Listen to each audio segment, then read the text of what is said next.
Hi, everybody. Thanks for joining us a little bit earlier than the start time. We just wanted to make sure that we had everything launched and properly. Hi, Charles. So, thank you for launching early, Jared. And go ahead and go back on mute and we'll let everybody join. Hey, you got a new beard. I told you, I did. Thank you. It is. Well, it's old, as evidenced by the white, but it is new to me. So. I was going to say, yeah, I saw you not that long ago and I don't remember the beard. So Yeah, it seems like not that long ago. It's actually been a minute though. It's been what was that? December 15th, 16th? I think it was the 15th. You're right. Yeah, it seems like a very long time now. 2021, which is about the best I can do when asked for the date of anything these days. Like, right.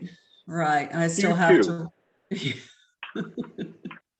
I still have to remember to on the few occasions that I do still write a check, which it does still technically happen because I have to give checks to my father sometimes because that's how we do transactions. But I've had to remember that it's a different year. So right. Oh, funny. Yeah, I've not made the 2021 mistake just yet. But then the paperwork I've had to do so far this year has been minimal. I'm really kind of looking forward to that picking up. I understand. I've got the new paperwork to do soon, and I just, I think I'm plugging that into my head that I have to watch out for that. Sure. Hey, congratulations on that, by the way. Thank you. Thank you. I appreciate it. So, hi, Lee. Sure. Hello Lee, there. how are you? How's everything in Baton Rouge tonight? It's going good. We're actually a little chilly here, which chilly here is I think it's about 50 something degrees right now. And that's chilly in our world. Where chilly is in 10.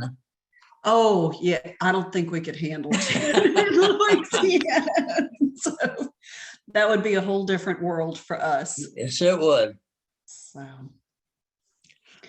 well, we're still very early. So I think when I sent out the communication, there's a lot of people that I think are going to be joining us right at about 5:30. So I know due to the amount of participants that we're having tonight that we wanted to check the technology a little bit early. Yeah, I think that's a good idea. It always is. It always is. I mean, even when we're all in office, I'd wind up trying to get to the meetings a little bit early just to make sure everything was functioning properly. Yep. So. Yeah, I've had technology ruin a program or two. It definitely does. Well, Lee, you've been a huge draw for our crowds. I feel like I should have gotten you an opening act. Maybe someone to warm up the audience, do some stand-ups for you. Yeah, just to be sure, right?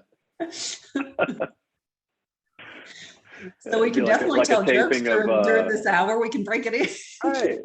Right, yeah. I feel like going to a taping of Seinfeld or something. Someone goes and warms up the audience and does. There you go. You. It's great to see you, though. I'm glad you joined us this evening. This should be terrific. I'm looking forward to it. It's gonna be a fun program. Sure. And can't wait. Yeah, I'm glad that 2022 is now off to a strong start. You're our first speaker of 2022. We've got a great in-person program coming. Yeah. 22 is going to be a good year. We're going to start traveling again, and it's going to be fun. Agreed. Can't wait. Where are you looking forward to visiting first? Any designs or any plans? Probably India, Zambia, and Africa, and Mongolia. Nice. Those are the three I have lined up so far. Okay. So it's a long bus ride. When was 2019 was, well, I guess that's for a lot of us, was the last time that you had traveled, correct? Yeah, January of 19. Okay. Were you at, I'm trying to think, so I know October of 2019, were you at the Global PMI? Was that in October? That was in October. Then it was January of 21. Okay, I got you. Yeah, I was there. Okay. it seems so long ago now that that we were Doesn't it? traveling for business. I God. know. And that was one of my favorite parts of the job I had at the time was just, you know, being out there and, you know, different places, different countries, you know, seeing the world. And I think that's the thing that I miss the most. Yeah, Really I about agree. I agree with about it was that. the travel. Change the way we Looking did forward. business, that's for sure. Yeah, I'm really looking forward to getting stuck in airports again. You know, I had great times getting stuck in Toronto, you know, getting stuck in O'Hare, getting stuck in Newark, you know, that really wasn't that bad. I mean, compared to not traveling at all. You know, I think I'd Right. rather be stuck in an airport in another country than, you know, just sitting in I mean, this is nice, but being a talking head all the time. Yeah, no, I agree. I did 60 some of these last year, all over the damn world, but never had to leave my house. It's a short commute, right? Yeah, very. The living room to the office and back. Yep. Yeah, I miss it too.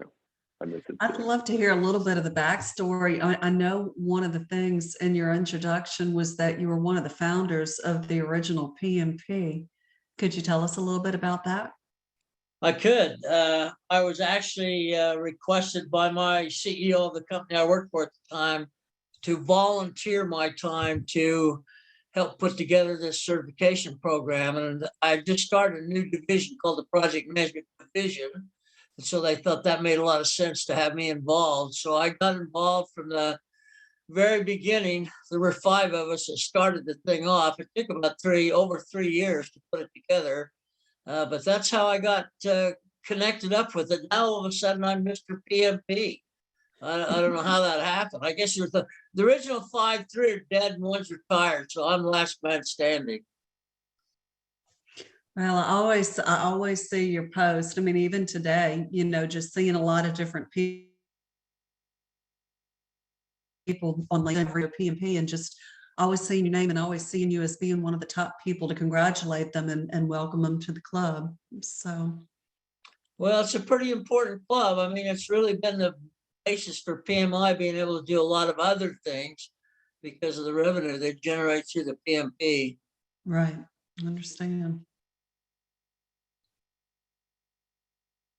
I mean, if you take 1.25 million times by $500, it almost looks like real money. It definitely does. Is that what it's so it's about 1.25 million people so Yeah, far? they just came out with the data yesterday, 1.258. Okay.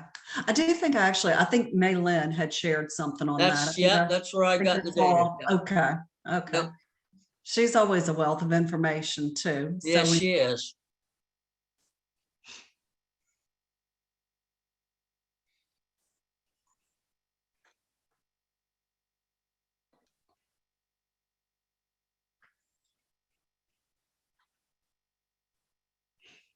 I'm just looking, it looks like we've got, you know, people are kind of trickling in a little bit. So, but you know, just for the crowd, I mean, I have no idea how many are actually going to join in on the call because we have received, you know, some word from when I sent out the post registration on people are going to view the recording whenever it's Sure. out there on the website. But overall, when I checked it at 5 o'clock, we had 262 people that signed up. So I think 82 of those were our members. And so that means about 170 different guests.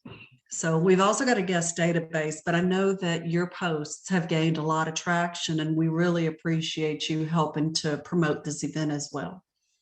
Yeah, I'm good. I'm glad that turned out as well as it did. Sometimes you never know. Right, right.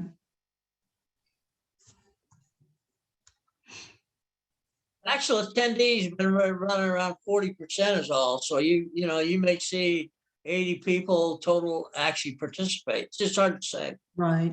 When we were looking at it last year, I mean, you know, I know I had told you before that the platform that we had before, you know, we seated about 100 people is what we set the capacity to. And once I saw the numbers start trending up for this meeting, we went ahead and we boosted that to where we could accommodate, the large meeting of 500. But we've been, I guess for the past year and a half, we've been seeing somewhere around 50 to 60%. Oh, that's good. That's Has very been good. what we've been seeing. So.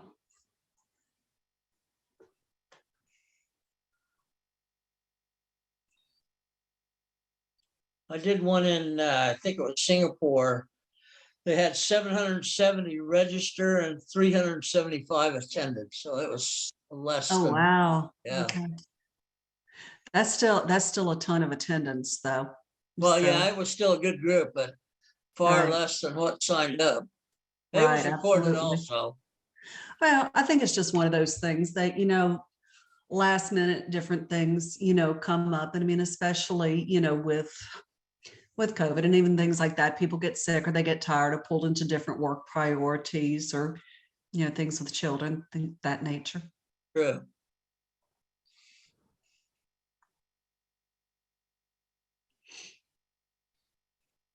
So it's still very early. We've got looks like about 20 participants right now. So like I said, it's still about 5 minutes into what I communicated, before we start Sure. chat at 5:40. So I like to welcome the people that are joining us too. So if anyone wants to jump in and say hello, just feel free to unmute yourself and turn on your camera and say hi.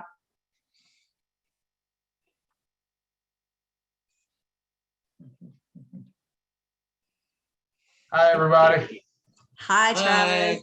Good to see you. You as well.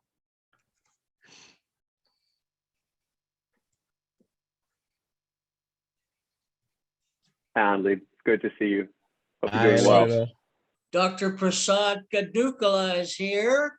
Hey, Lee. How you doing, buddy? Good. How are you, man? Hey, good Hi. to see you. Yeah, I am free this evening and I wouldn't want to miss it. So here I am. I'm glad to have you with us and joining us. So I know Lee has pulled in a whole lot of different people into the group too. So I think that's a great energy. Thanks, Tanya, for the reminder this morning. That was very helpful. Oh, you're welcome. You're welcome. So I know we spoke about having it on the Outlook calendar. That would be nice, but that's going to require some sort of investigation and effort, into how to get that done if we're able to do that this year.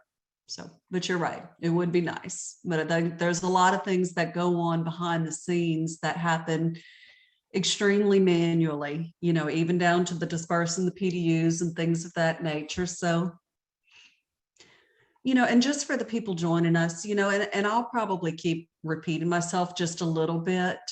My name is Tanya Boyd. I'm president of the PMI Baton Rouge chapter. So for those of you that are joining us that are members of the chapter, your PDUs will be dispersed on your behalf within a couple of days. You'll see those on your transcript. And for people that have the PMP certification that aren't current members of Baton Rouge, at the end of the meeting, I will be providing the PDU claim code. So you'll be able to go on to pmi.org and self-report those as well. And so this meeting is going to count for 1.5 PDUs. I believe we've got it set up just kind of equally divided between the talent triangle.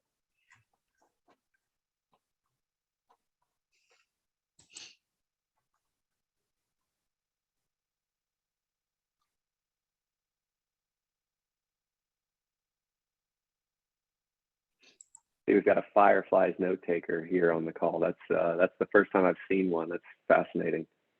Very, very cool technology there. I've never heard of Familiar it with before. Fireflies? I was about to Oh, say, wow. I don't know what you're Yeah. talking about. You better tell them. Yeah. So you can invite, you can set yourself up with an account. You can invite the Fireflies AI to your meetings, and it will transcribe and index your meeting content. Oh my So that gosh. you don't have to have someone taking minutes. You can let the AI essentially take the minutes of your meeting for you, so that all of your meeting attendees can be engaged in the meeting itself. Well, that's Quite worth a the quite price of fascinating admission right technology. there.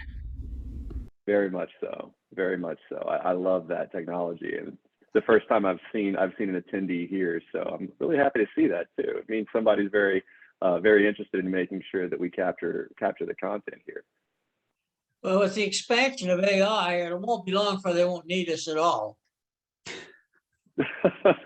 I still think they need our humor, Lee. They've got to have the personality programmed into it too. Yeah. So. We Even still they wouldn't need want you, to be here Lee. without us, right? Right.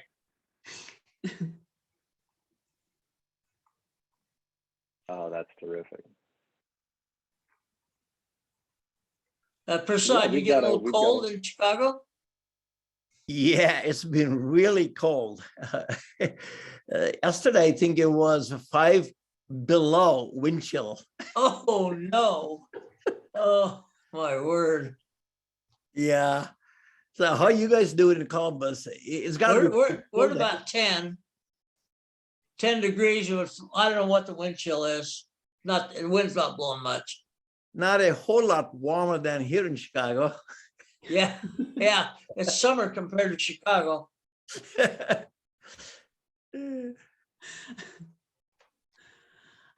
in Louisiana, it's like we're cold and it's 50 degrees. Just Yeah, exactly. Yeah, total culture difference with that. we are jealous. We do usually have some pretty nice weather over here. Like I said, it's been a little bit on a roller coaster where one day it's 80 degrees. I mean, I think Christmas in Louisiana was about 75 or 80 degrees, Wow. you know, and then like it would get down to 30 another day for the low, Yeah. but that was the low, you know, so it just bounces back and forth here quite a bit. So. Hey, Tanya, guess where I'm at? Aha, look at you go. The distillery. I am multitasking tonight. I love it. So Nanette you're out of San Antonio, correct? That is correct. Okay.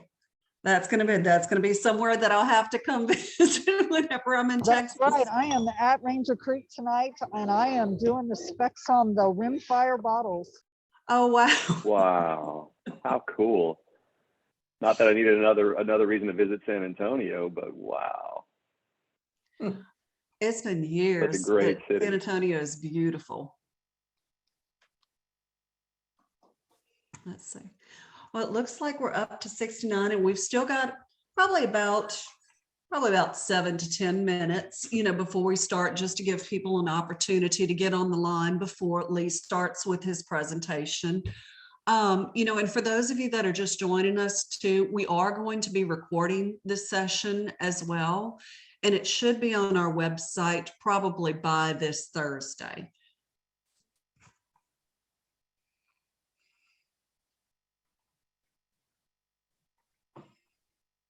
And thank you to my teammates that are helping to answer the chat as well. I appreciate it. See.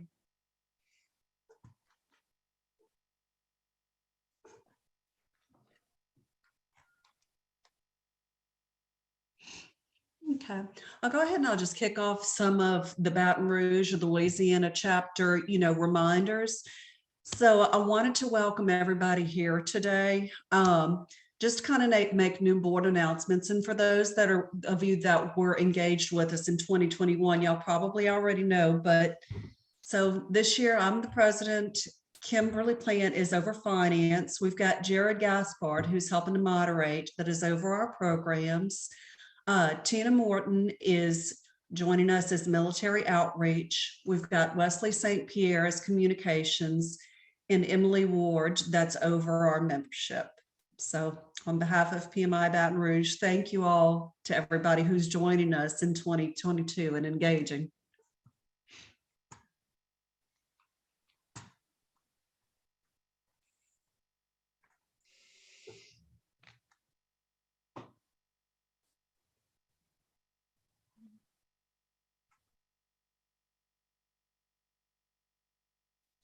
Do we have anybody else from any other PMI chapters that are joining us? Annette, I'm from the Puget Sound, Seattle area. Oh my God, from the Puget Sound. I used to be stationed in Fort Lewis. Oh my God, love it. And I'm from San Antonio at the Alamo PMI. from the Houstonville, Clear Lake Galveston. Hi, Robert. Bridget from Knoxville, Tennessee, chapter. Hi, Bridget. Thank you for joining us. Hi, Tanya. This is Verlette Toms. I'm in North Carolina, the PMI Metroliner chapter in Charlotte. Thank you. Thank you. Glad you're able to join us tonight too.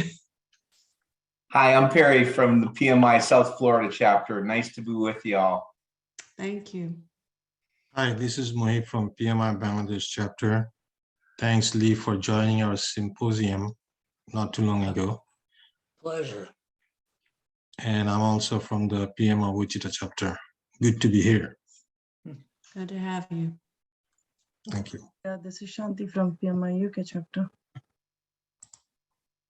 Hi, Shanti. Oh, hi, this is Prasad from PMI Chicagoland chapter. Good evening to you all. Hi. I think I had actually heard from Ashaki Sorrell that had told me, and I believe she's joining tonight as well. She had told me, Lee, that she presented for Chicagoland a little while back and that she did a fantastic job. So I love Chicagoland. Great chapter. Yeah, we love having Lee here. I think he comes here maybe every other year, right, Lee? Seems like it, yeah. Yeah. Thank you. We appreciate that. That Andy Kaufman is from too? Yes, Andy, I think he lives in the suburbs, Naperville, if I'm correct. Yeah, he's from the Chicagoland chapter as well. Yes. Okay, great. Yeah, he's a pretty well-known speaker in the PMI circles. He's great. I've listened to a couple of his podcasts before, and he's also got that, the program where you can earn, the PDUs as well. So there's a lot doing. And Lee, I know you've got that too, as well on your website, for different PDU earning opportunities. Lee, did you do a podcast just the other day? I thought This is the first one I've done for him. Yeah, I thought I read about that. I did one that hasn't been played yet. They're doing a magazine article and a podcast. Unleash them at the same time. Yeah, I'm planning on listening to those podcasts, both of them. I think you said 2 parts, right? Correct.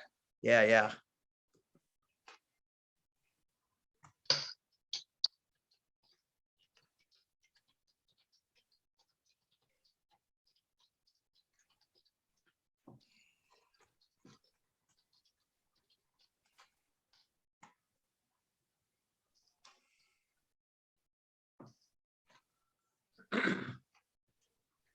Lee, do you have any other sessions set up with PMI chapter after this one so far, or you've got several? Yeah, I've got Los Angeles and Minneapolis. Okay. They doing same topics or doing slightly different? I think there's going to be the same topic. Well, we'll see how this goes. One of them wants to do AI, which I might do. Okay, gotcha. Well, it looks like we're up to 94 participants and we're right at about 5:37. So, we can go ahead and get started now. I believe Jared has got can you see on your side where you can share the screen, Lee? I do. Okay, great. So I will go ahead and mute myself and then just welcome everybody back. And this is Lee Lambert from PMP or PMI. So thank you, Lee.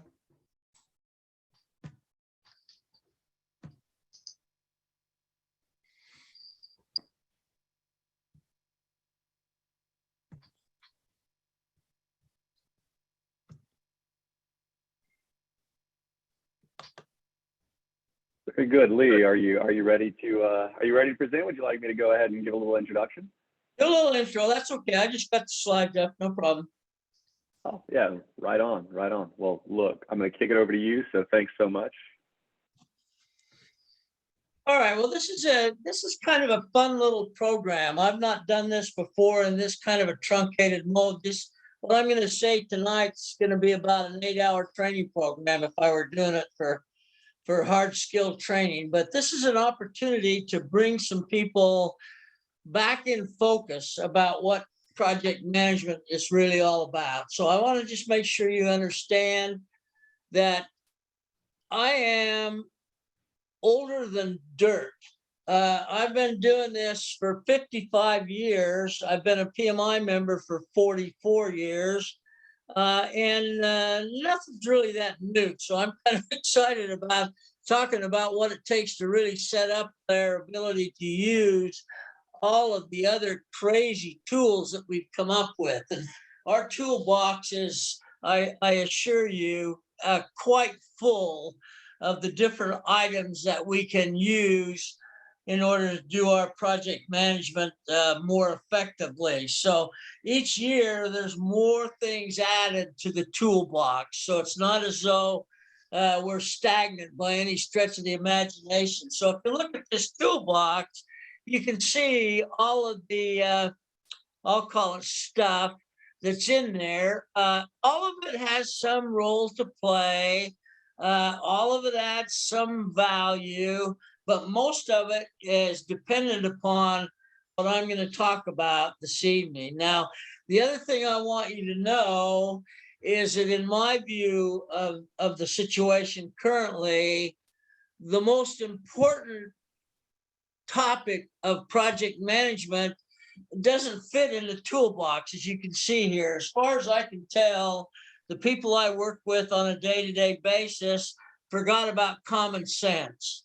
And so we have to make sure that we realize the tools are to enhance our ability to deliver decision support information to the project managers. If you're of the mind that some tool is going to do your job, then you might want to rethink the career that you're in.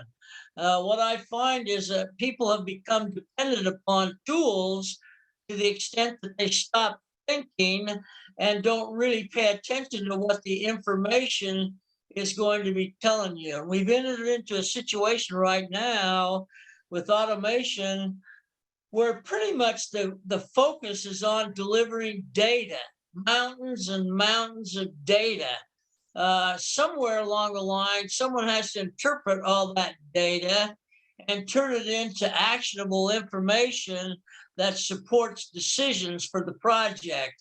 We have so many automated capabilities now. The latest, greatest is the PPM portfolio project management software. I work with a company out of Dublin, Ireland, who has a nice little package, and everybody in town's got one.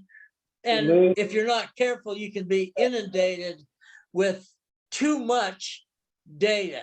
And so I want to Lee, a quick question for you. Are you sharing your slide deck at the moment? I am. You cannot see it? I do not see it. All right, let me see if I can go out and back in.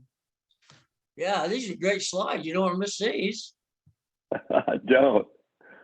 Oh, absolutely not. Let me see. Let me see what I can do here.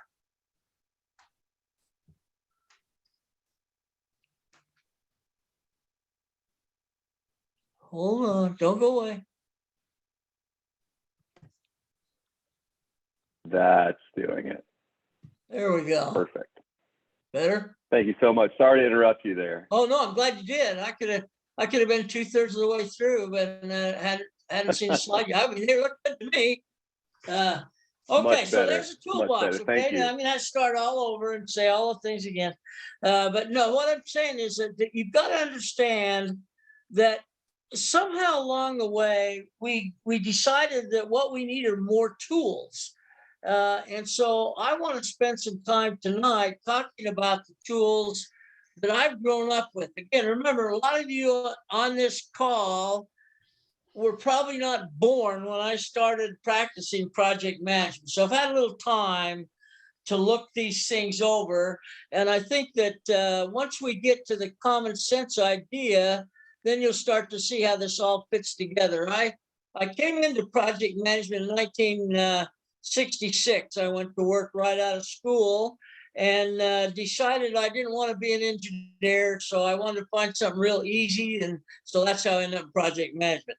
And so I started working with General Electric. And at the time, they had to put in place a earned value management system for a large Department of Energy contract called Clinch River Breeder Reactor. And I volunteered to be the lead instructor for the implementation of earned value, which I had no idea what that even was. So I had to do a quick study. And a lot of what I'm going to talk about today really came out of that. This was in 1973, came out of this quick study on how do you train engineers how to be project managers. So that's sort of what the basis for this discussion is today. Well, so the first thing I learned was everything is connected to the work breakdown structure. Not only does the WBS, now don't get confused by the BS, the WBS is work breakdown structure. It seems very simple to me. It's a hierarchical relationship of a breakdown of the work from the highest level to the lowest level. And that not only provides us scope content for individual work packages, but more importantly, as we do move into automated capabilities, it provides us a numbering structure that creates a hierarchy of numbering so that we can summarize up and summarize across the spectrums of the work breakdown structure. We can organize by product, we can organize by function, and however we do that, that's what we key into the financial and progress reporting systems of our project. Now, the problem is, and this actually led to Agile. So if we've got any Agile people on the call, I just want to make sure you understand that Agile was really created by the predictive people, myself included. When we created the first PMBOK, for example, one of the pages in the PMBOK dealt with something called rolling wave planning. And what we said was, look, let's admit to ourselves that we can't take a 1 year, 2 year project and plan it out in its entirety from start to finish, because we're smart enough to know that on the way, we're going to have things change. We're going to learn new things. We're going to have breakthroughs. We're going to have things that need to be done differently. We're going to have resource constraints. And so what we decided was we're going to use something called rolling wave, which meant we're going to only plan the first short period, maybe 3 months in a 1 year project. We're going to plan that in detail so that we can really get into the nits and grits of doing that work. But the work that comes after that will be in much bigger packages waiting to be pulled out into the detail. That's where Agile came from. That's what Agile does. I think they call them sprints, and they have different names for them, but it's all rolling wave planning, admitting going into it that we don't have all the information that we need. If we do try to plan in that level of detail, all we really do is tie ourselves up in change control. And so we want to try to minimize the amount of detail for the longer period of time. So we've broken them out into 3 packages. The future work packages are the rolling wave planning packages, but we don't detail out. That's very big lump sum. The present work packages are those ones that are in time now, that we have created an authorization capability that identifies to whom the work will be given and who's authorized to spend money to do the work. And then finally, we have the past or completed work packages.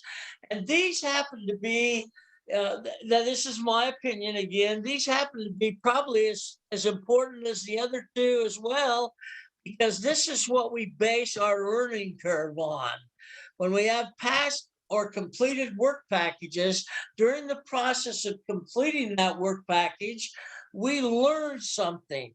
And we learn something so that we can forward that to the next project that's similar and learn from that learning curve so that we don't repeat the same mistakes. That's how critical these work packages are. And remember, when you have a work package, it's the scope definition, It's who you assign to do the job. It's the amount of time you estimate to do the job. And those are all linked to a risk assessment is done at the work package level. This gives you a definitive look at what the work content looks like. So I've just not seen work breakdown structure used like I used to see it used. I go into an organization now and I say, you have work breakdown. Oh yeah, we do that. We've been doing that for years. I said, can I take a look at it? And they show me their Microsoft projects bar chart schedule. That's not a work breakdown structure. So we have to start to get more back to the old way of defining what the work content is so that we can appropriately plan for it. And I don't think we do a really good job of that even today, even with all our sophistication and all our automation. I still think we do a less than adequate job of planning. This is one area where I do feel that the agile concepts pay a big benefit because we take smaller pieces of work and we learn from those before we move to the next piece of work. So I think that the agile concept is here. I think it's important for us to understand that it's called adaptive. This is called predictive, and never the two shall meet. This is the ideas that some people have, but now we have a thing called hybrid, which basically compares and contrasts and selects the appropriate approach to managing any given project or subparts of a project. So work breakdown structure, WBS, it's all there for you. It's easy to do. We've got PMI has a work breakdown structure practice guide that'll give you handheld direction in how to create these work breakdown structures in preparation for the assignment of resources to the work and to the actual work content being measured. So we got, let me see what the heck we got. Yeah, let me look at this. Okay, so here's the next piece. Now, the next piece that I learned, and again, I'm really going on my learning curve, was the fact that we needed an integrated logic network schedule.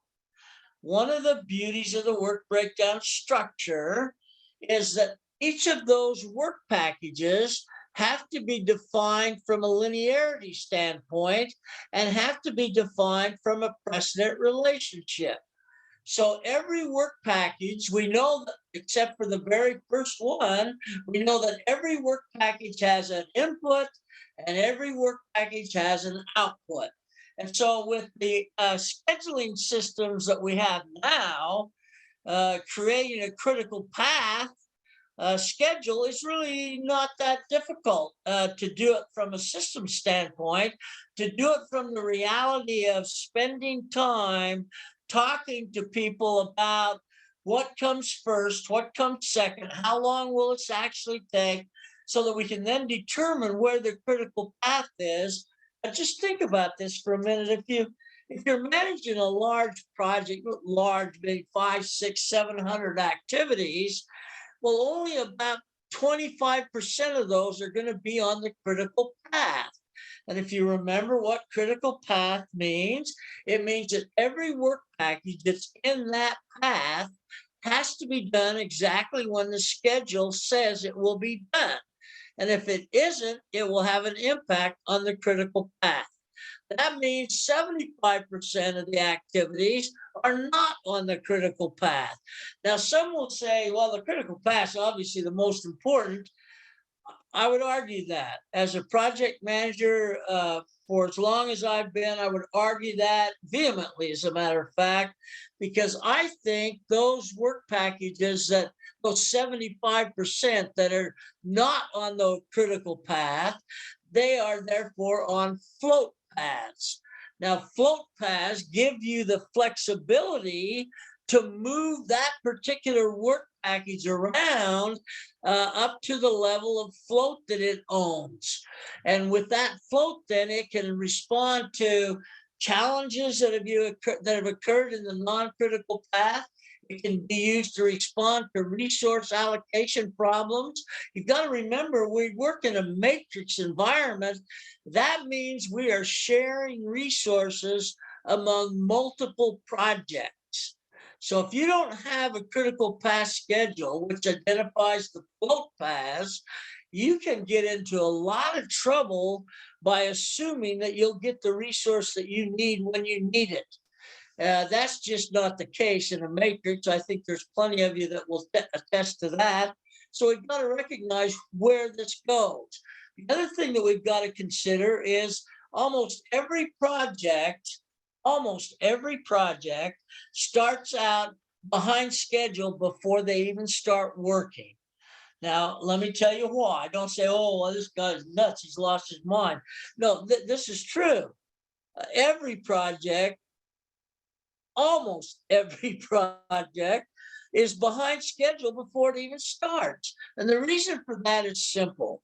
When we're identifying resources for a project work breakdown structure task, and we go to that resource that will be responsible for executing that particular work, we ask them how long it will take.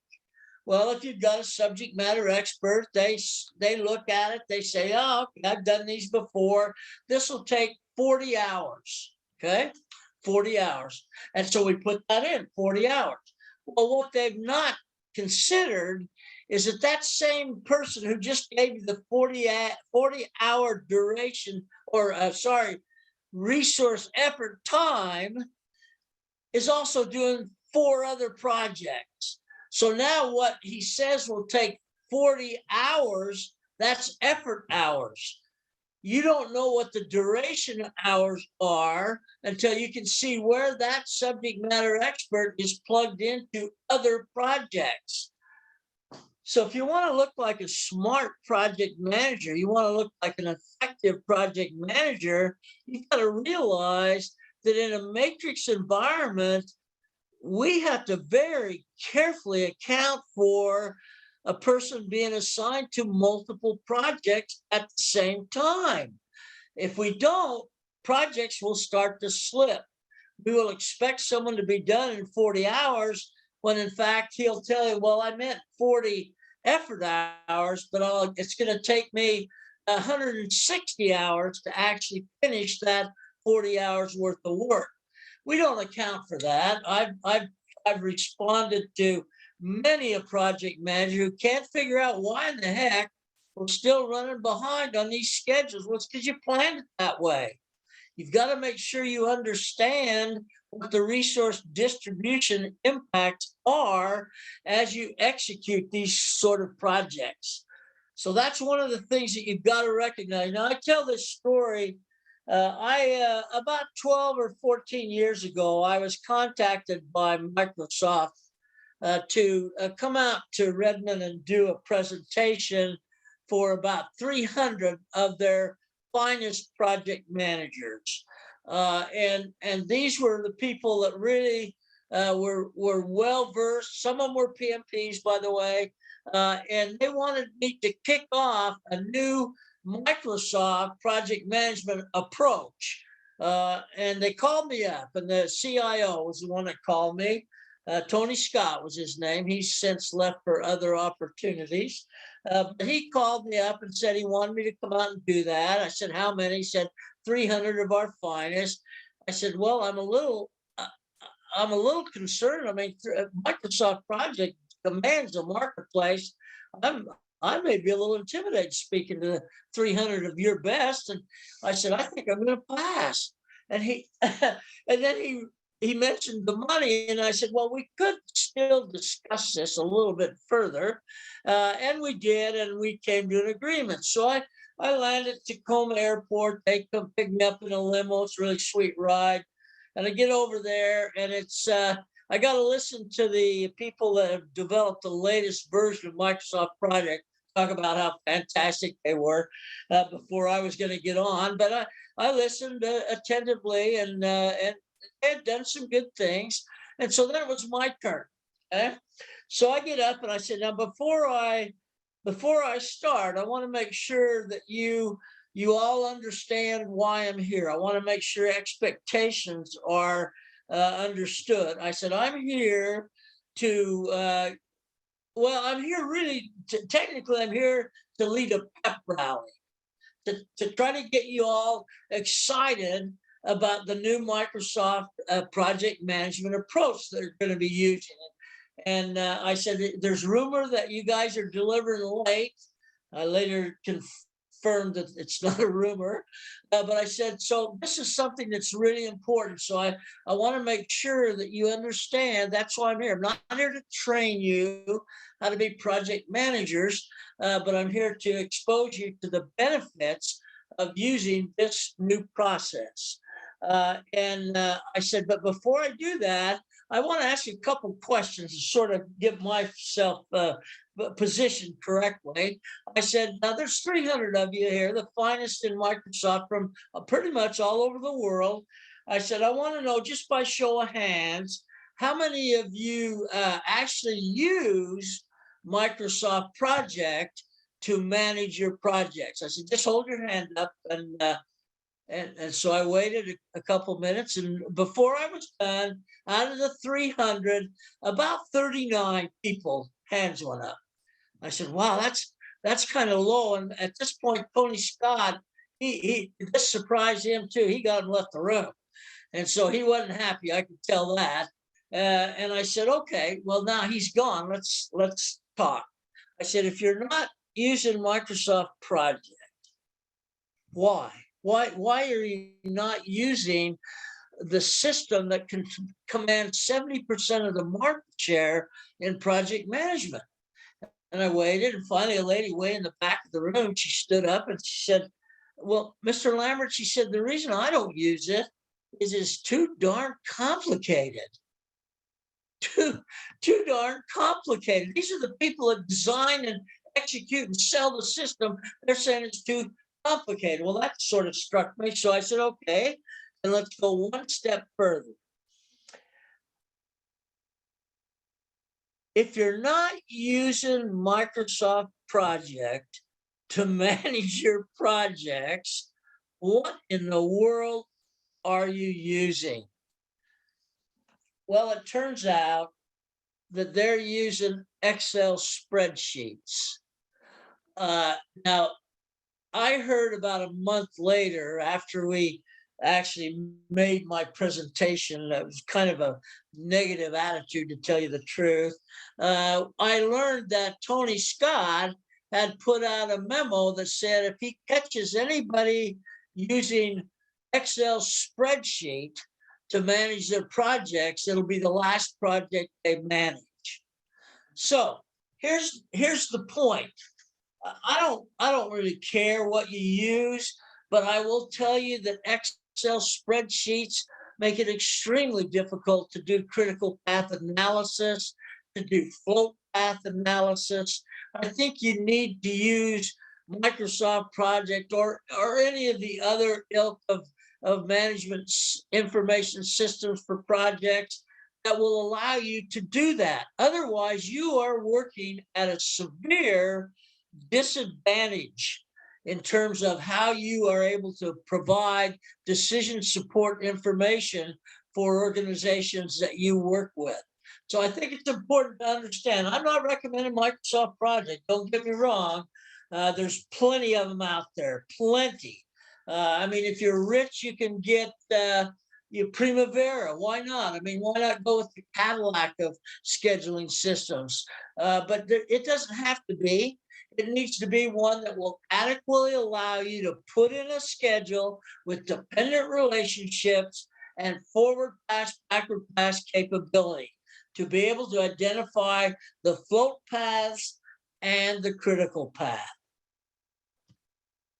So the other thing that it's used for, and this is an area where Dr. Prasad is really making some strides these days, and this whole business of risk management. I mean, it's pathetic what we call risk management in today's environment.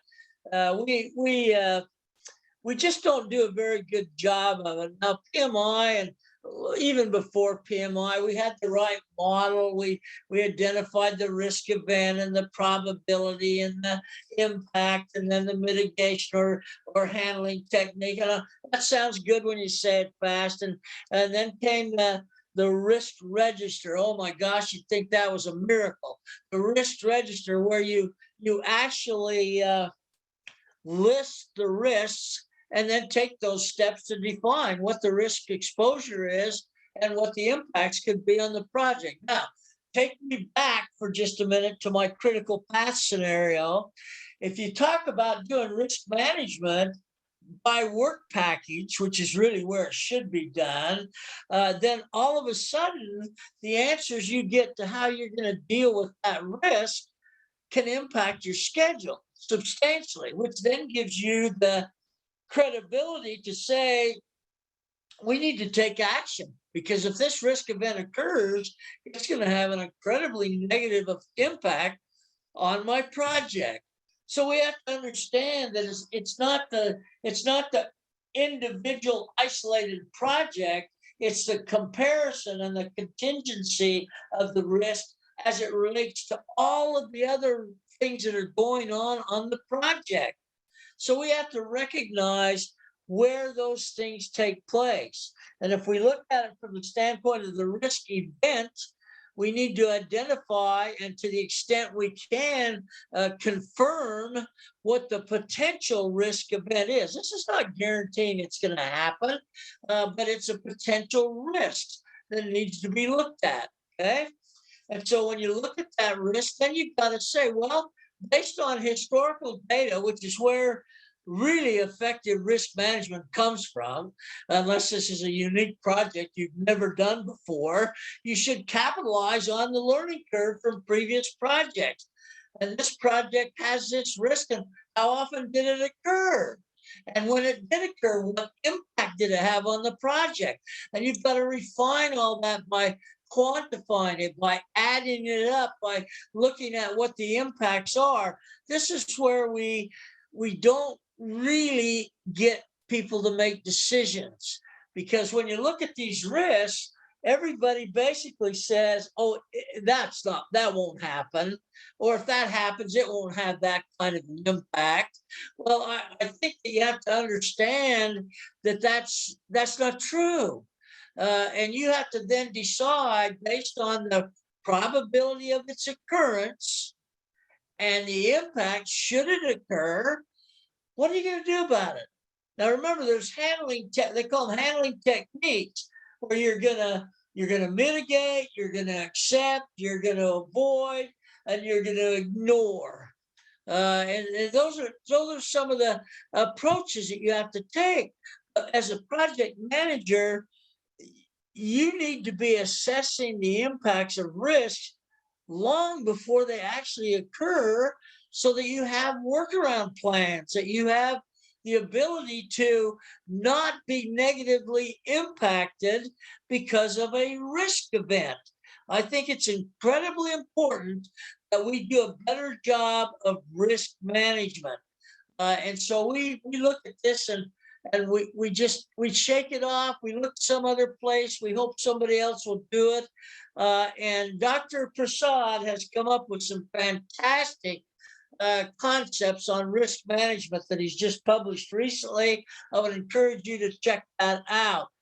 But remember, one small risk can be multiplied dozens of times as it moves through the integrated schedule, because every risk that occurs, because it is connected to another work package, is going to have an impact. So look at it from that standpoint. There is no such thing as a small risk. There's some that won't get as big as others, but any risk that's worth managing is worth determining what the impacts of that risk will be. And this can be done in a variety of ways. This is certainly done in the project management approach that we call Agile. We do retrospectives where we're recording learning capability from the current project to be applicable to the next project. So you see that you start to identify the fact that it isn't all that different. It isn't all that different in what we try to accomplish. Now, here's the one that's really caught on that I happen to like, although it's used very ineffectively. I'm sorry to say it's not used in the way that it's expected to be used in any way whatsoever. When the idea of a project dashboard came out, this is directly linked to risk, and that's why it follows on the heels of that particular slide. Is that when we're using a dashboard to manage risk, we use the 3 color codes: red, yellow, and green. We start out green. If we start to encounter some issues, maybe some smaller risks occur, then we say, no, that this project is yellow. Now, what yellow means is just what it means when you're driving your car. It means be cautious. Be cautious. Something could go wrong. Okay. So when we get a yellow on a risk report, for example, we know that there's something not going exactly the way we hoped it would, and that we want to raise attention to the ultimate decision makers, that there's something we should be paying attention to. There's some questions that they should be asking. Then if that doesn't get resolved, then we move it to red. Now, what I found, and this is why I say it's not being worked very well, is, we have these KPIs, these indicators of progress now that we use. You can set up almost anything in this dashboard, and I think it comes in very handy in just reporting progress against the schedule or progress against the cost curve. But this is primarily was developed for risk management. And so it goes red. One of the things that happens when it goes red, and this is the reason nobody wants to go red, starts out green, goes yellow, stays yellow, because when it goes red, what happens? Management gets involved. That's what happens, because when something turns red, that's not good. So we look at this and we start to understand. Now, I use this same concept in driving. I mean, why wouldn't you? It makes sense. So when I drive, my wife never thought I was that good of a driver, to tell you the truth. But when I drive, if I'm coming up to a signal and I see that signal turn yellow, let's look at your personal experience. You see that signal turn yellow, what do? Well, all the guys step on the gas. Maybe the ladies don't, I don't know, but I know the guys, 90% step on the gas. And so that's what I do, step on the gas. And my wife will look over and she said, you just ran out of line. I said, no, that was a long yellow. And so you've got to recognize that when you stretch too far, when you stay yellow too long, it's going to have an impact on your ability to get the project done effectively. Now, take this on your cost plan. Now, remember, you're going to be doing cost planning at the WBS level. You're going to do a cost curve when you integrate all the work packages into a critical path schedule, because now all the costs just drop to the bottom, and that's your cost curve.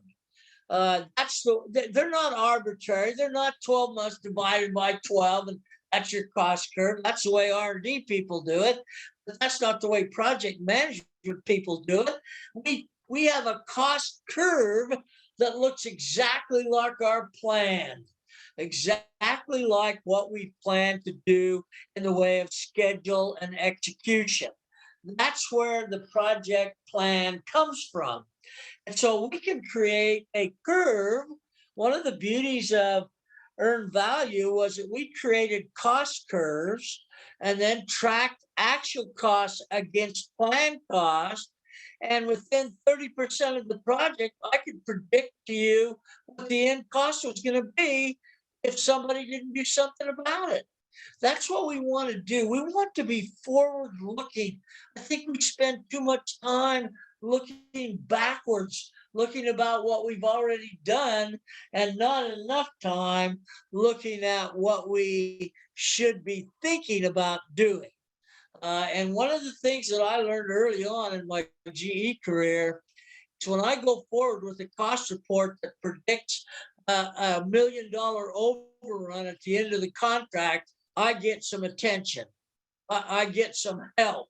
And basically what they did at GE was they'd say, what do you need to prevent that from happening?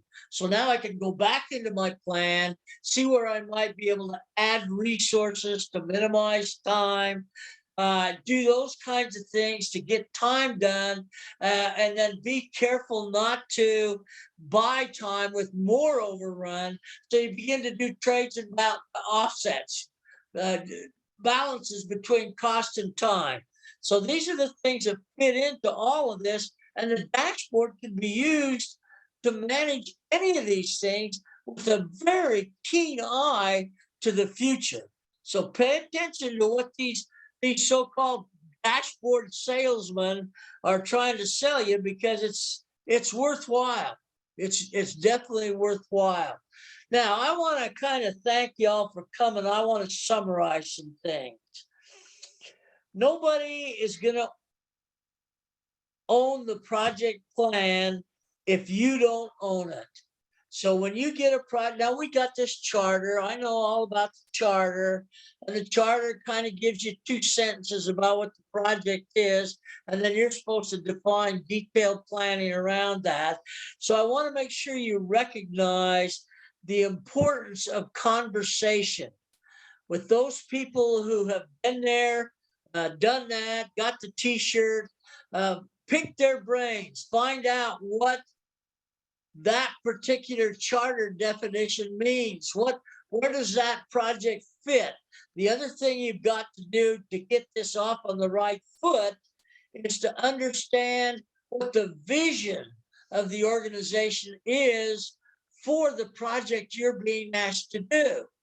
Once you know what the vision is, your planning, your use of the WBS in conjunction with the project charter will organize things in a way that you're moving in the direction of the vision. So we've got to look at it from that perspective. One of the big topics that are going along right now is strategy. And one of the things I suggest when you start to develop your work breakdown structure is that you try to get a clear designation of how that project fits in the organizational strategy. What is the priority? Now, remember, once you have a project plan, using the tools that I've mentioned, once you have a project plan, your priority for that project will dictate how much relief you get from problems, how many additional resources you get when you've underplanned resources, how much additional capital is going to be made available. All that will be dependent upon the strategic fit of your project. But until you have a plan, until you've done a work breakdown structure, until you've done an integrated logic network schedule with critical path and float paths, you won't be able to confirm that your project is consistent with the strategy. And once you can prove that your project supports the strategy, the potential of your getting relief has increased exponentially. So that's something you have to pay attention to understand how that's all going to come together. Now, let me give you an example. I'm going to give you an $11 million example. This might get your attention of a project that didn't have what I thought it should have from a work breakdown structure to a critical path. Okay, I'm going to take you back to my work with Citicorp back in the 90s. I was contacted by John Reed, who was then the chairman of Citicorp. They had entered into the point of sale software business where they wanted to record information on point of sale to then repackage and sell to commercial operations that want to target their markets a little more effectively. Okay. Wasn't a banking thing. It was a point of sale to capture information for marketing purposes. So they called me up and he said, we're 18 months into a 3-year project. And we've budgeted this project at $600 million. Okay, $600 million in 3 years.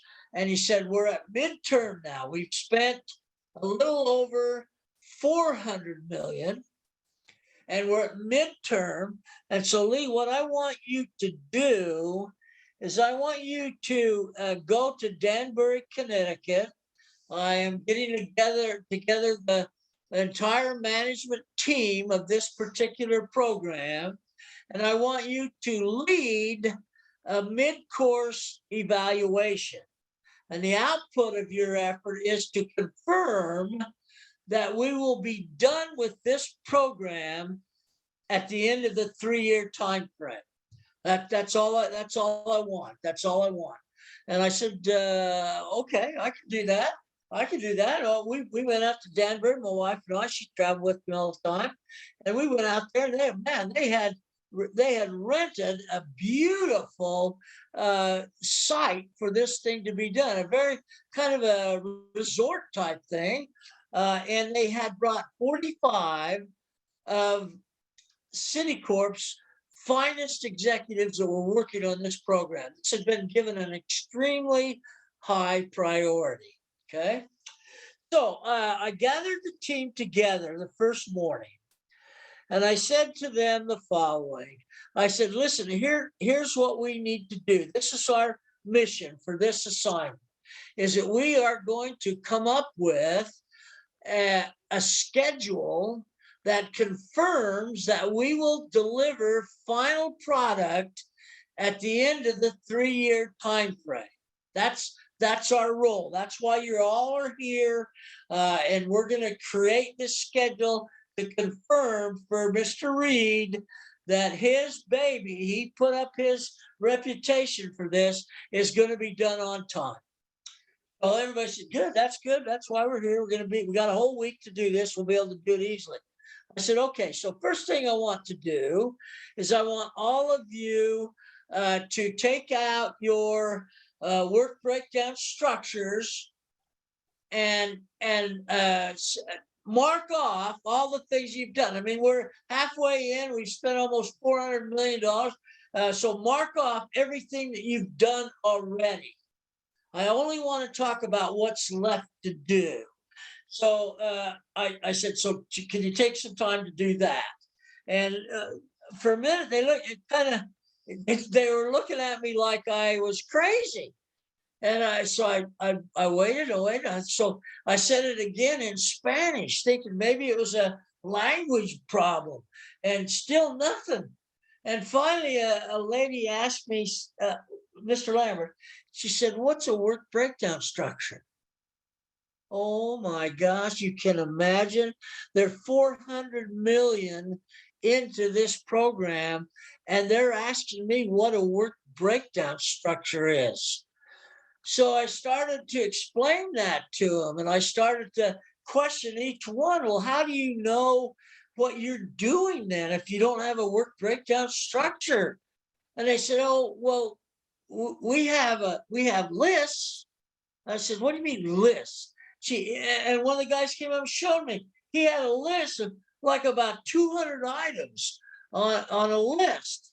Now, the problem was it wasn't necessarily in any specific order, but he had a work breakdown structure. He had but they just called it a list because they were banker types. They didn't know. So they're called a list. And I said, well, do all of you have that? And he said, oh yeah, we all got lists. So that was refreshing. I was about to pass out.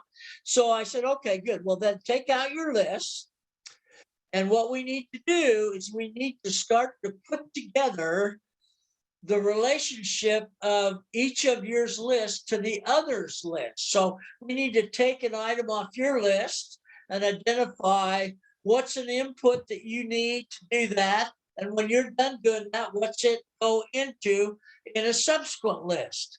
And I said, that's what we need to do, okay? And so I had brought with me Post-it notes. I mean, you're familiar with these. These are the Post-it notes are the greatest thing you ever have in project management. And so I brought Post-it notes with me. So I said, write down all your items off your list, give each one a separate Post-it note, and then we're going to walk around the room. And this was a big ballroom. We're going to walk around the room, and we're going to start to put this thing together. Input to output, output to input. And we're going to do that until you look at your list and everything's gone.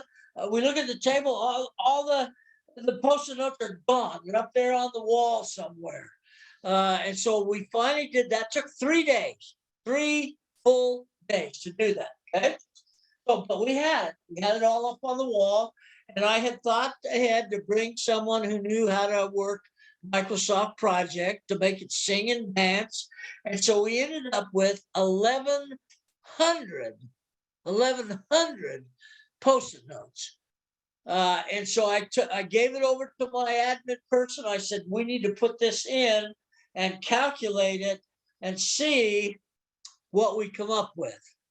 And so she took about 9 hours. Now it'll take me 9 days to put that stuff in. She did it in about 9 hours and ran it through and brought it to me at about, it was probably 1 o'clock in the morning. And so I called the project manager. I wasn't the project manager. I just told him to get scheduled. So I called the project manager. I said, you might want to come down and take a look at this. And he said, can we just wait till in the morning? I said, no, I think you might want to take a look at this. So he comes down and he says, what do you got? And I said, well, take a look. And I rolled it out for him. And he looks at it, kind of gets a smile on his face. He said, well, that's good. That's good, isn't it? That's good. It says right here, 3 years. 3 years. We're going to be done in 3 years.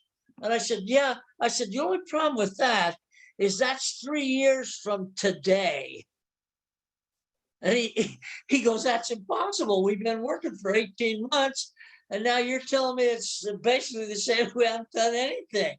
I said, no, it's not that you haven't done anything. You've just done all the wrong things. Their connections were wrong. Their resource loads were wrong. And so I went back and helped them refine it. We got it down to 1 year late. Okay. Not only was it going to be 1 year late, it was going to have to add another couple $100 million to the cost. So we turned that in. I turned that into John Reed. He took it to the board of directors who had authorized the $600 million, and they immediately canceled the program because it was going to cost too much to finish it on time. And even if they finished it in that 4-year time frame, by then the window of opportunity for that particular product would have been closed. So that's a many $1 million lesson. Now, why don't we learn that? I don't know. I've seen many a project not nearly as costly as that one, because basically they wrote off $400 million. I mean, that's quite a little bit of money. And they just wrote it off. It was a sunk cost. There was nothing they could do, and they weren't willing to go on any farther with that particular project. None of that would have been able to be done without the work breakdown structure, without the critical path schedule done correctly, and an analysis of what we could do to impact that critical path. And what you have to remember with that is if you take an action that reduces the critical path, you can only do that to the extent of the smallest float path. Because as soon as you take more than that, that float path will become critical. So you have to look at it in a very wise way. Now, fortunately, the automated capabilities are really phenomenal.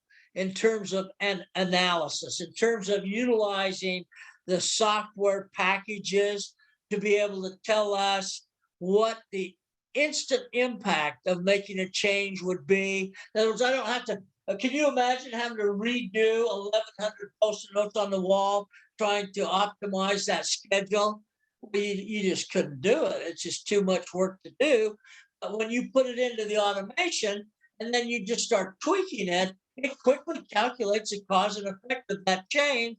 And that's why we want to use automated systems. That's why Microsoft Project, Primavera, Open Plan, SAP is a little different, but yeah, as you get to all those software packages, find the one that's going to give you the most amount of information for the least amount of effort in terms of implementing.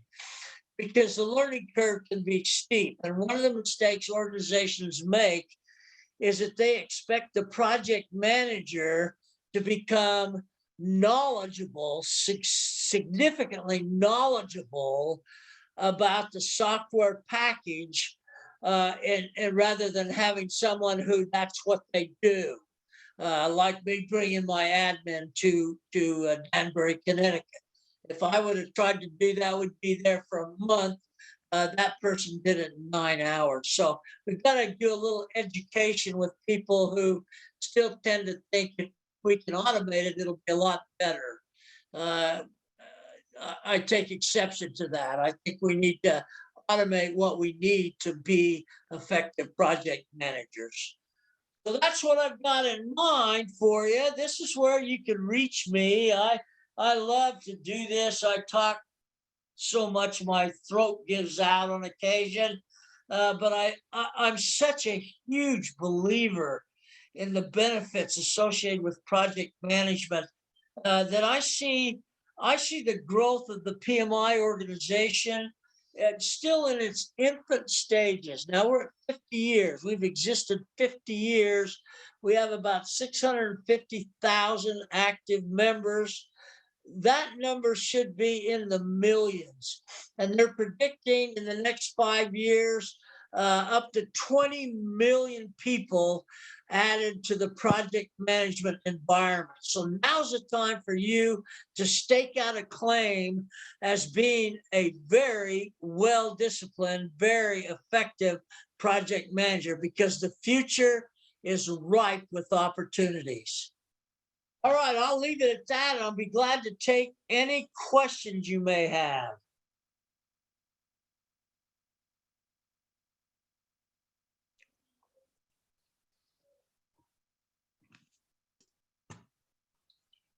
Hi, Lee. It's Tanya. I was going to put this in the chat box as well, but very quickly for guests, just wanted to give y'all the PDU claim code. And so this will be on the recording too. It's C106, Q is in quiet, Z, F, V, 4D. So, and I'll type that into the chat right quick. And with that, I wanted to welcome anybody that may have questions for Lee.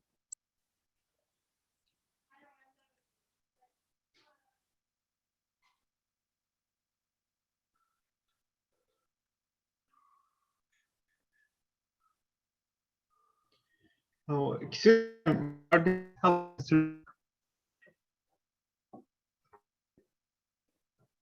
Hello? Hello? Yeah, hi. Regarding the 100 million project, It's breaking up. I can't tell what you're saying. sorry. Anis, maybe you can type the question because your voice is breaking.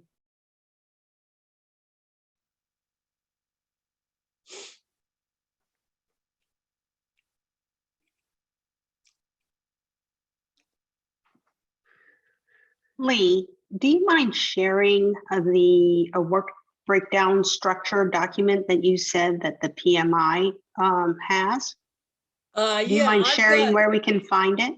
Yeah, all you got to do is go to the PMI store, and they have a list of all the practice guides. I know I participate in the estimating practice guide, in the work breakdown structure practice guide. There's a whole series of them. Thank you.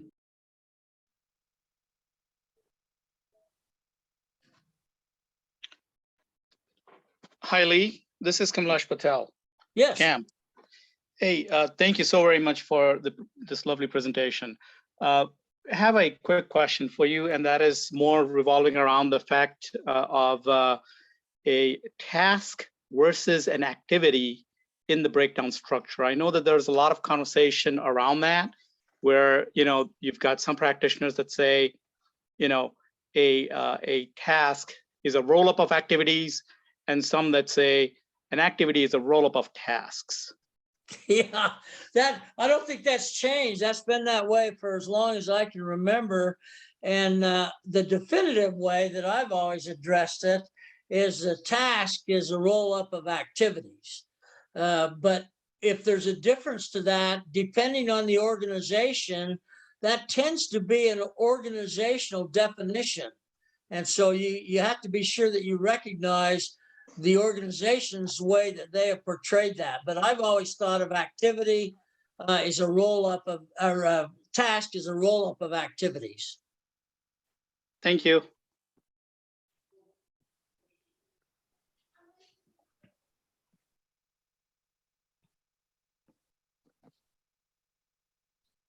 So, Lee, I have a question for you. Yes.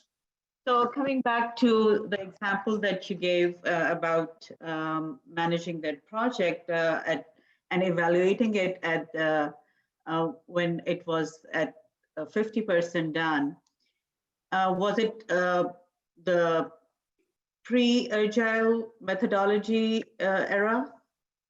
Yes, that was pre-agile, correct.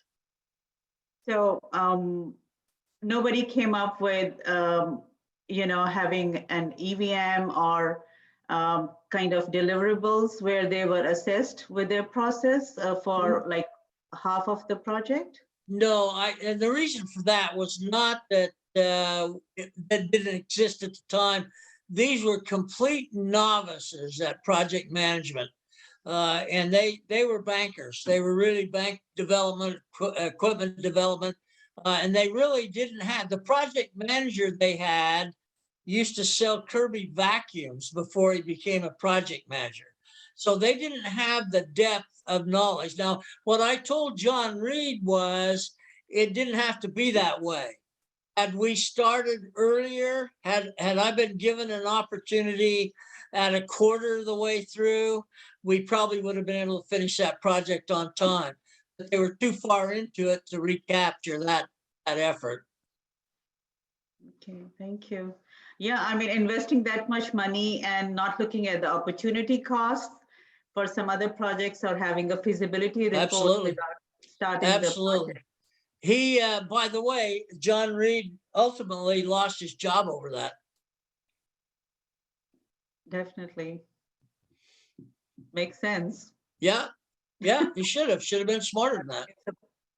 I'm sorry for that, but investing that much amount of money without having some proven record of results or missing out on the opportunity cost for some other projects, that's, I think, where the proof of concept comes into, I would say, the value of proof of concept.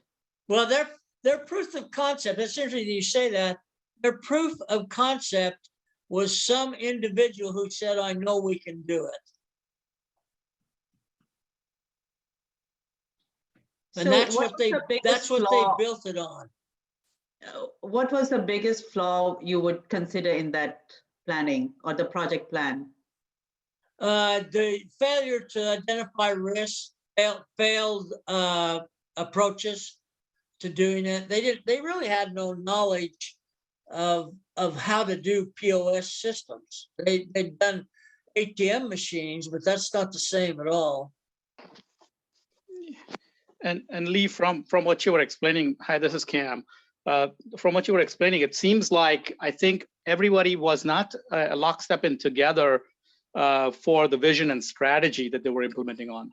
That's what it seems like from what you were explaining. Well, I think that's right. And what you have to understand, I think it's a good point, is that we tend to be myopic in our list. We have our list, and we we focus a lot of attention on our list.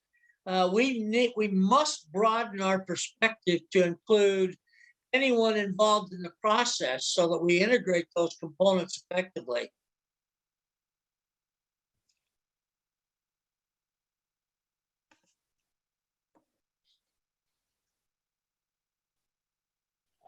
Hi, Lee. This is Shella Canifax again. But wouldn't you say that part of that responsibility lands on the PM as they see the different groups and their engagement, and they start going down the rabbit hole of their own myopic view as a project manager? It's your responsibility to sort of bring it to their attention and educate them that they need to take other things into consideration. Absolutely. One of the things I learned early on is project management is not a popularity contest. Tough decisions have to be made, tough directions have to be given, and people have to recognize that that's your job. That's the role that you play, and you're doing it for the organization. And if they're out of step with the rest of the team, so to speak, then you got to bring them back in step.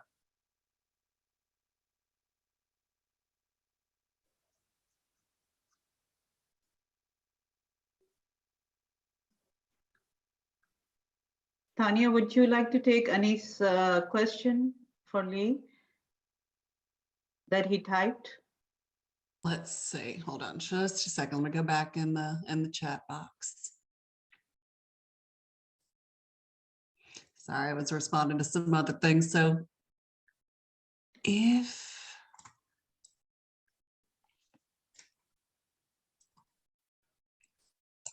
let's see. I have a couple of comments, if I may add.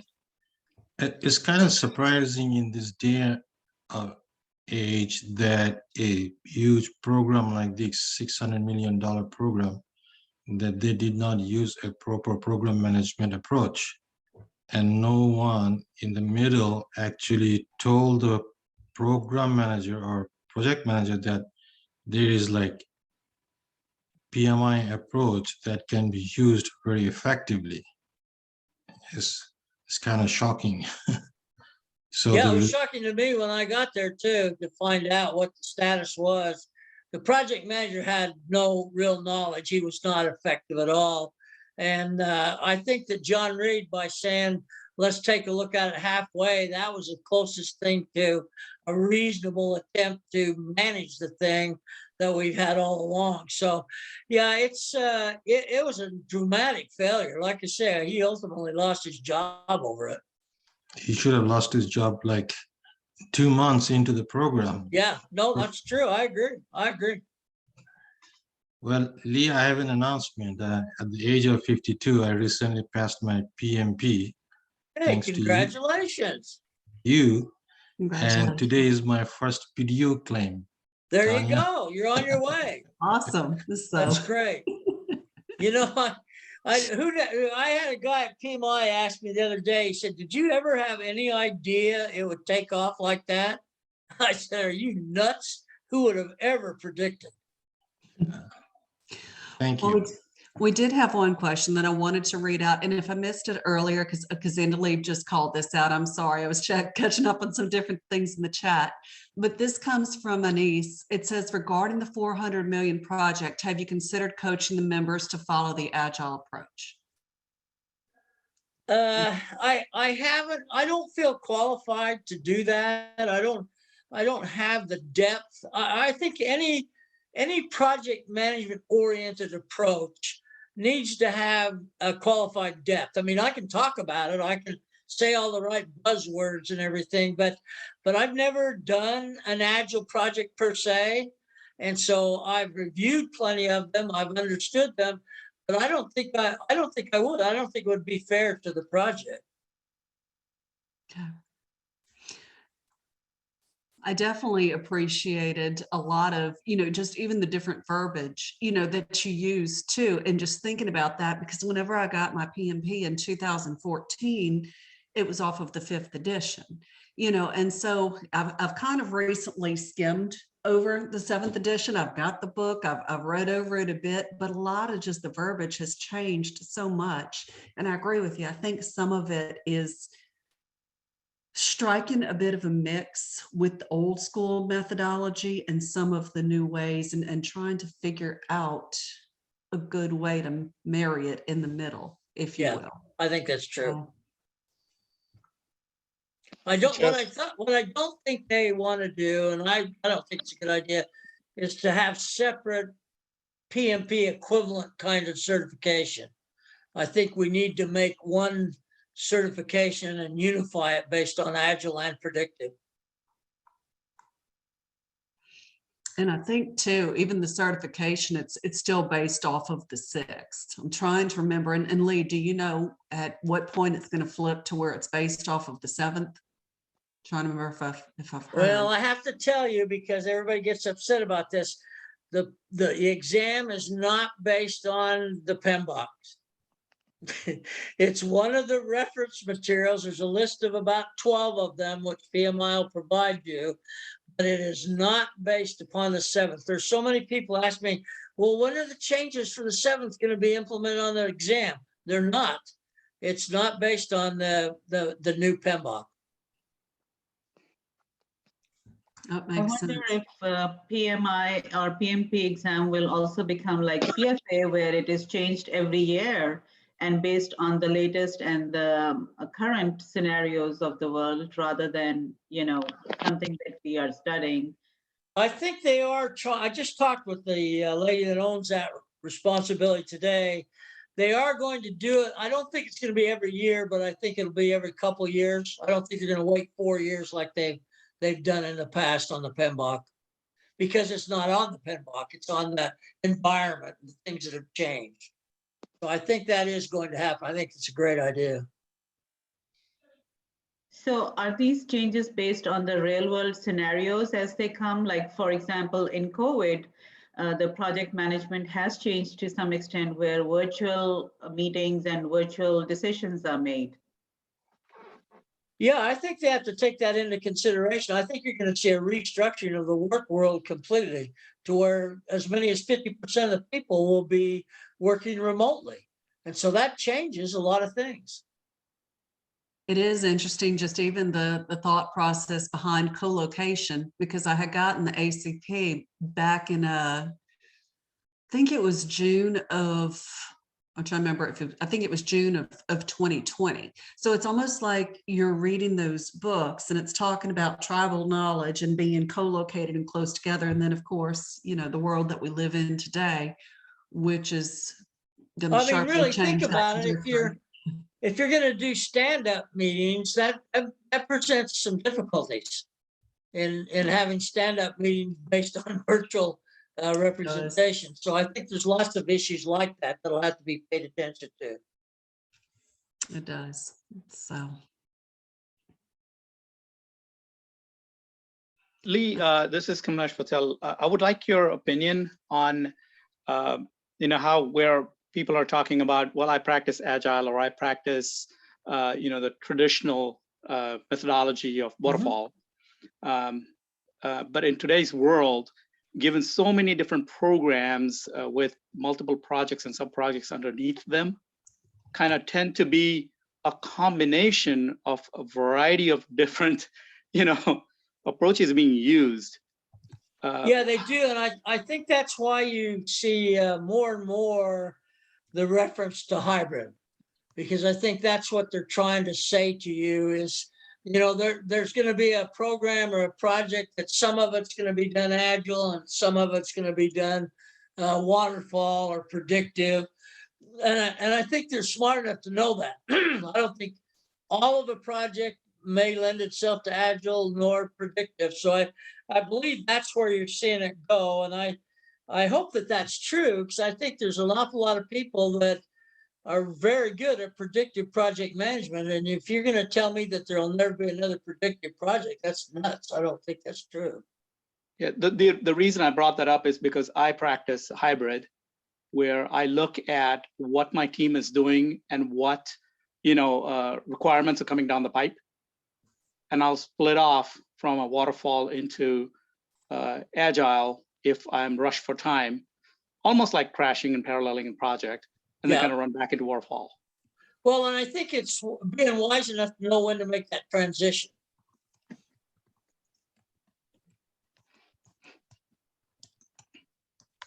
in my point of view, the big projects could be hybrid as well, because you can predict, like a big construction company, construction, that we're going to do this predictive, but a lot of the knowledge work, for example, architectural work could be very much agile. Yep, I agree with that. But I don't I'm- think you'll ever see a construction project being done all agile.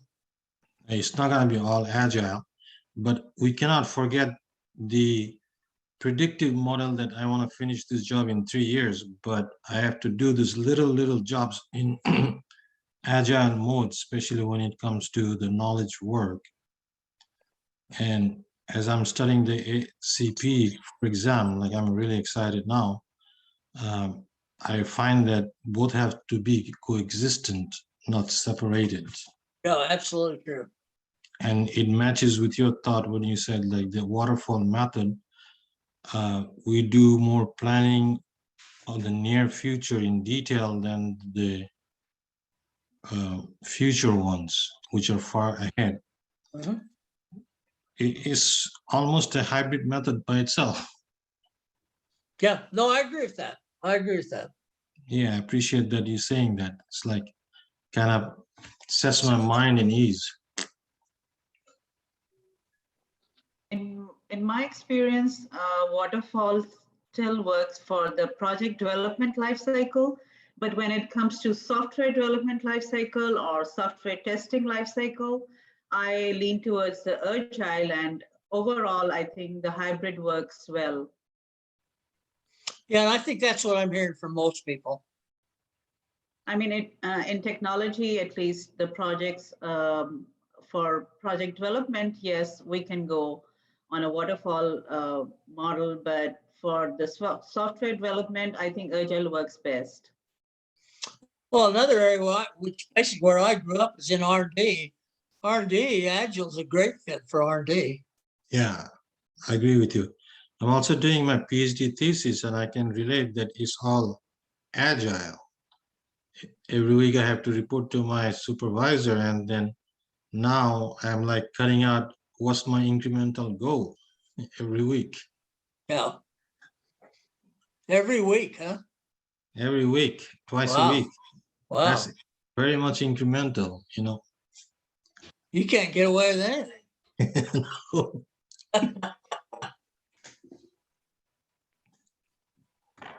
Well, I wanted to take the opportunity to thank Lee for joining us tonight, and presenting your wealth of knowledge. I mean, we've had so many participants and so much good feedback already. I think this has helped us tremendously. And I just wanted to remind those of us, I see that there's a few that actually joined a little bit later. We do anticipate that the recording of this session is going to be on our website by this Thursday. Just saying a couple of days to kind of allow time for our resources on our team to do the different roles and responsibilities that we have as part of the Baton Rouge chapter. So, and just if there's any feedback or any questions, I would like it to encourage you to connect with us and just ask us. So. Well, I appreciate everybody taking time out of their day to spend a little bit of time with me. And again, that's what I do every day, day in, day out. So if you need anything, have any questions you didn't think to ask tonight, there's the contact information. Get in touch with me. I'll be happy to respond. All right. And just to remind members too, we actually are going to be having our in-person meeting. It's going to be scheduled for next Thursday, which is January 20th at Drusilla Seafood. And there's another communication that's going to be sent out on that this coming Thursday. So if y'all are able, and feel comfortable with meeting us there, we would love to have you. And then just on future virtual presentations, we do have the books open and are currently looking for other virtual speakers. We typically host our virtual sessions on the second Tuesday of every month. So.